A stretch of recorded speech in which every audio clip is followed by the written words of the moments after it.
Today we're going to do an image transfer onto a canvas board. You may also, before doing an image transfer, you can decorate the surface however you want. You can paint on it.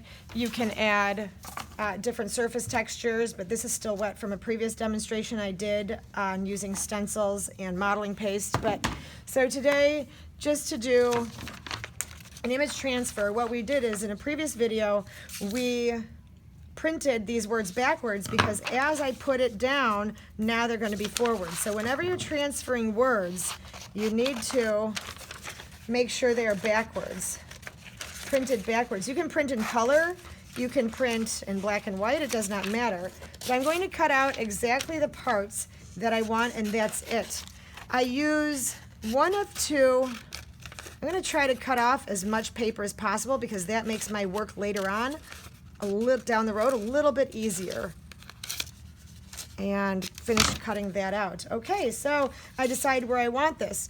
After I decide where I want this, I use one of two of these. I either use a gloss medium or a matte medium. Both were made by Liquitex. There are other brands that make it as well. I just prefer these.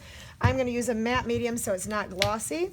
And when I'm ready to do my image transfer, I have my image cut out, and I know I want to put it down here in the corner, so I am going to pour some of that matte medium on there and make sure I evenly spread that around. I always like to work on top of a piece of brown paper because when it does go off the page, it's one less mess I need to clean up later. The last thing we want to do now is push this into it and make sure you do not get any on the back. This ends up being waterproof, which is why we'll be able to rub this off tomorrow once it's dry.